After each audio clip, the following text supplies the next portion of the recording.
Hello दोस्तों, कैसे हैं आप सब लोग। आई होप सब अच्छे होंगे। आपका स्वागत है आपके अपने यूट्यूब चैनल पर। हम शुरू करने जा रहे हैं EVS MCQ सीरीज़ 2021। इसमें देखते हैं जिन बच्चों के सही आंसर हो गया वो कमेंट करना। सबसे पहला क्वेश्चन लेते हैं। सन 1853 में भारत की पहली यात्री ट्रेन कब चली थी और कहाँ से कहाँ तक चली थी। सबसे पहली ट्रेन कहाँ से कहाँ तक चली थी, जिन बच्चों को आंसर पता है वो कमेंट करें। भारत की सबसे पहली यात्री ट्रेन कब चली थी? 16 अप्रैल 1853 को मुंबई से ठाणे के बीच चलाई गई थी। यह दूरी कितनी थी? 34 किलोमीटर थी। तो दोस्तों मैं आपको बता दूं, जो भारतीय रेल का जन्मदिन मनाया जाता है वह भी इसी दिन मनाया जाता है, क्योंकि सबसे पहली जो यात्री ट्रेन चली थी वो 16 अप्रैल और 1853 को चलाई गई थी। भारत में ट्रेन का इतिहास 168 साल से भी ज़्यादा पुराना है। भारत में पहली ट्रेन आज ही के दिन यानी 16 अप्रैल को मुंबई से ठाणे के बीच चलाई गई थी।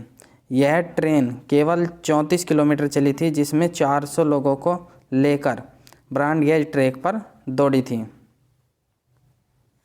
नेक्स्ट क्वेश्चन है, एशिया का सबसे बड़ा पशु मेला कहाँ आयोजित किया जाता है? सोनपुर में, पुष्कर में, नासिक में, हरिद्वार में। जिन बच्चों को पता है वो कमेंट करें। एशिया का सबसे बड़ा पशु मेला सोनपुर में आयोजित किया जाता है। सोनपुर मेला बिहार के सोनपुर में हर साल कार्तिक पूर्णिमा में लगता है। यह विश्व में आयोजित किया जाने वाला अपनी तरह एक मेला है। हाथी बाजार इस मेले का प्रमुख आकर्षण है। इस मेले में हाथी का बाजार लगता है, जबकि स्थानीय लोग इसे छत्र मेला के नाम से पुकारते हैं। नेक्स्ट क्वेश्चन, राष्ट्रीय एकता परिषद की स्थापना कब हुई? 1961 में, 1971 में, 1981 में, 1951 में। जिन बच्चों को आंसर पता है वो कमेंट करें। राष्ट्रीय एकता परिषद NIC की स्थापना 1961 में अनेकता में एकता के सिद्धांत पर, किसमें? अनेकता में एकता के सिद्धांत पर केंद्रीय सरकार द्वारा दिल्ली में हुई। राष्ट्रीय सभा में लिए गए निर्णय साथ हुआ। इसमें अध्यक्ष के रूप में प्रधानमंत्री, केंद्रीय गृह मंत्री, राज्यों के मुख्यमंत्री, राजनीतिक दलों के 7 सदस्य तथा प्रधानमंत्री द्वारा मनोनीत 7 अन्य सदस्य भी शामिल थे। एक बार फिर रिपीट करेंगे। इसमें अध्यक्ष के रूप में प्रधानमंत्री, केंद्रीय गृह मंत्री, राज्यों के मुख्यमंत्री, राजनीतिक दलों के 7 सदस्य तथा प्रधानमंत्री द्वारा मनोनीत 7 अन्य सदस्य भी शामिल होते हैं। राष्ट्रीय एकता परिषद सांप्रदायिकता, जातिवाद और क्षेत्रवाद की समस्याओं को दूर करने के तरीकों की तलाश करता है, जैसा आपको चित्र में दर्शाया गया है।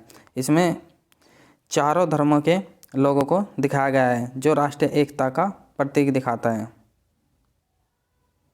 नेक्स्ट क्वेश्चन है, समता के अधिकार का उल्लेख संविधान के किन अनुच्छेद में मिलता है? अनुच्छेद 14 से 18, अनुच्छेद 23 से 24, अनुच्छेद 25 से 28, अनुच्छेद 19 से 22। जिन बच्चों को आंसर पता है वो कमेंट करें। संविधान के तीसरे भाग में 6 मौलिक अधिकारों का वर्णन किया गया है। संविधान के तीसरे भाग में कितने मौलिक अधिकारों का वर्णन किया गया है? 6 मौलिक अधिकारों का। ये अधिकार कौन कौन से हैं? पहला है समानता का अधिकार, अनुच्छेद 14 से 18। दूसरा है स्वतंत्रता का अधिकार, अनुच्छेद 19 से 22। शोषण के विरुद्ध अधिकार 23 से 24 अनुच्छेद में।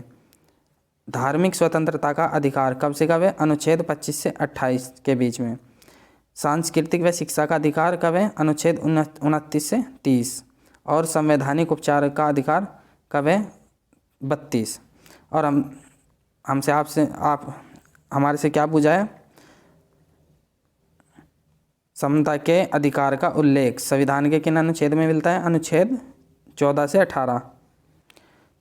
दोस्तों नेक्स्ट क्वेश्चन है, किस देश में लचीला संविधान लागू है? चीन में, अमेरिका में, यूनाइटेड किंगडम में, भारत में। यूनाइटेड किंगडम में लचीला संविधान लागू है।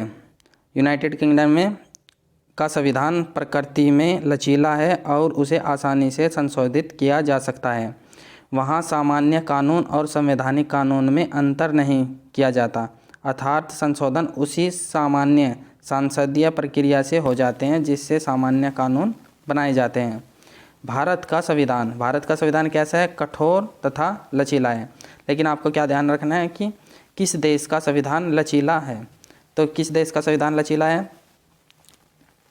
यूनाइटेड किंगडम का संविधान लचीला है। नेक्स्ट क्वेश्चन क्या है? निम्नलिखित में से किस प्रदेश में रेडियर पाया जाता है? गर्म मरुस्थल, मानसून, टैगा, टुंड्रा प्रदेश। जिनको सही आंसर पता है वो कमेंट करें। और सब आगे देखें। रेडियर या कैरिबू। दोस्तों इसमें जो रेडियर और कैरिबू हो, ये पृथ्वी से दूर उत्तर के बर्फीले अटलांटिक या उप अटलांटिक इलाके में मिलने वाली एक हिरण की नस्ल है। कैसी नस्ल है? हिरण की नस्ल के रूप में पाया जाता है, जैसा कि आपको चित्र में दिखाया गया है। वैसे तो इनकी आबादी इतनी है कि इस जानवर के विलुप्त होने का कोई खतरा नहीं, लेकिन इसकी कुछ किस्में संकट में हैं और एक या दो तो हमेशा के लिए ख़त्म हो चुकी है। इनकी जो एक या दो नस्ल है वो हमेशा के लिए क्या हो चुकी है? ख़त्म हो चुकी है। रेडियर के रंग और आकार स्थान के अनुसार अलग अलग होते हैं। नर और मादा दोनों के सींग होते हैं। क्या बताया इसमें? नर और मादा दोनों के क्या होते हैं? सींग होते हैं। हालांकि नर के बड़े सींग होते हैं, जैसे इसमें दिखाया गया है।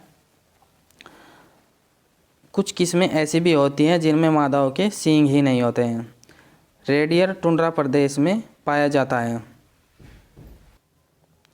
रेडियर टुंड्रा प्रदेश के निवासियों के लिए एक परिवहन या और माल ढुलाई के काम में आते हैं। ठंड से बचने के लिए यहाँ के निवासी रेडियर की खाल के बने हुए कपड़े पहनते हैं तथा भोजन के रूप में रेडियर के मांस तथा दूध का भी उपयोग करते हैं। अर्थात यहाँ के लोग इनके जो रेडियर होता है उसके खाल के बने कपड़ों को पहनते हैं और खाने के लिए इनके मांस और दूध का उपयोग करते हैं। नेक्स्ट क्वेश्चन है, निम्नलिखित में से कौन सा एक शीतोष्ण घास प्रदेश नहीं है? Campos, downs, prairies, pampas. जिनको सही आंसर पता है वो कमेंट करें। दोस्तों शीतोष्ण घास के मैदान खुले घास के मैदानों के क्षेत्र जो पेड़ों से काफ़ी कम होते हैं, आबादी वाले होते हैं। जैसे कि इसमें दिखाया गया है, इसमें पेड़ कहीं कहीं पर नहीं है। जैसे शीतोष्ण घास के मैदानों को अर्जेंटीना, ऑस्ट्रेलिया और मध्य उत्तरी अमेरिका सहित भूमध्य रेखा के उत्तर और दक्षिण के विभिन्न क्षेत्रों में पाया जा सकता है। उष्णकटिबंधीय घास स्थल कहाँ कहाँ पर है? पूर्वी Africa, savanna, Brazil, campos, Venezuela, llanos. और शीतोष्ण कटिबंधीय घास स्थल अर्जेंटीना, पंपास, उत्तरी अमेरिका, पेरी, दक्षिण अफ्रीका, वेल्ड, मध्य एशिया, स्टेपी और ऑस्ट्रेलिया, डाउन्स। तो दोस्तों हमसे क्या पूछा था? निम्नलिखित में से कौन सा एक शीतोष्ण घास प्रदेश नहीं है? तो इसका सही आंसर क्या हो जाएगा? कंपास। इसका सही आंसर क्या होगा? कंपास।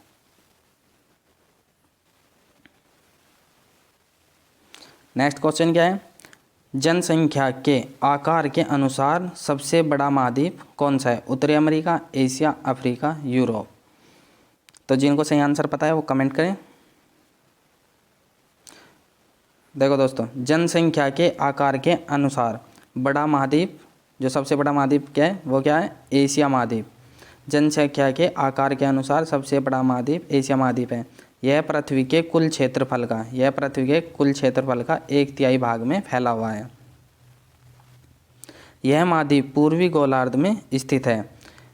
एशिया के पश्चिम में यूराल पर्वत है जो इसे यूरोप से अलग करता है। आपको इसमें एशिया दिखाई दिया हो, यह सबसे क्या है? क्षेत्रफल के आकार में, जनसंख्या के आकार में सबसे बड़ा महाद्वीप है। यूरोप एवं एशिया के संयुक्त भूभाग को यूरेशिया, यूरोप प्लस एशिया कहा जाता है। तो इसका सही आंसर क्या होगा? एशिया। इसका सही आंसर क्या होगा? एशिया। इसका नेक्स्ट क्वेश्चन क्या है? भारत में थारू जनजाति कहाँ निवास करती है? उत्तर प्रदेश के तराई क्षेत्र में, उत्तराखंड में, झारखंड में, थार मरुस्थल में। जिनको सही आंसर पता है वो कमेंट करें। थारू जनजाति नेपाल और भारत के सीमावर्ती तराई क्षेत्र में पाई जाती है।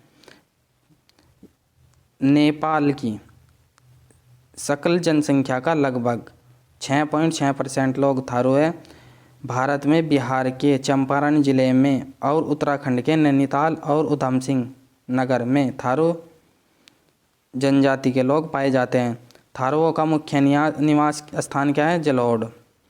मिट्टी वाला हिमालय का संपूर्ण उपपर्वतीय भाग तथा उत्तर प्रदेश के उत्तरी जिलों वाला तराई प्रदेश है। ये हिंदू धर्म को मानते हैं तथा हिंदुओं के सभी त्यौहार भी मनाते हैं। तो दोस्तों इसका सही आंसर क्या होगा? थारू, भारत में थारू जनजाति का निवास करती हैं उत्तर प्रदेश के तराई क्षेत्र में और उत्तराखंड में। इसके आंसर क्या हो गए? दोनों सही हो गए। नेक्स्ट क्वेश्चन क्या है? भिलाई इस्पात संयंत्र कहाँ स्थित है? झारखंड में, छत्तीसगढ़ में, उड़ीसा में या मध्य प्रदेश में? भिलाई इस्पात भारत के छत्तीसगढ़ राज्य के दुर्ग जिले में स्थित एक नगर में है। भिलाई इस्पात भारत के छत्तीसगढ़ राज्य के दुर्ग जिले में स्थित एक नगर है। यह भारत का एक प्रमुख औद्योगिक केंद्र है और मध्य भारत का एक मुख्य शिक्षा केंद्र भी। भिलाई शिवनाथ नदी के तट पर बसा हुआ है। यह दुर्ग शहर से सटा हुआ है, जिससे दुर्ग भिलाई वास्तव में इन जुड़वा शहरों का एक ही संयुक्त नगरीय क्षेत्र है। राष्ट्रीय राजमार्ग 53 इसे कई अन्य प्रमुख शहरों से जोड़ता है। इस संयंत्र की स्थापना सोवियत संघ की सहायता से 1955 में हुई थी। तो इसका सही आंसर क्या होगा? छत्तीसगढ़।